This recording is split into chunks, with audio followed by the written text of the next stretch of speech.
The way you manage money is profoundly shaped by your unique past experiences, including the era you were born into, the economic climate during your formative years, and your family circumstances. These personal histories create distinct lenses through which each of us views wealth, risk, and financial decisions.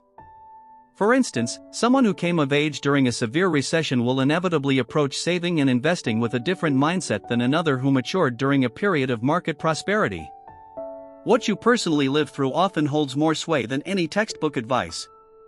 Consequently, what might appear to be an irrational or crazy financial choice to one person is often perfectly logical and reasonable when viewed through the unique experiential lens of the individual making it.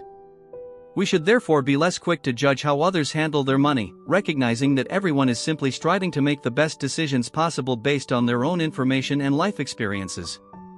Ultimately, no one is truly crazy, we are merely navigating the world through our own distinct perspectives.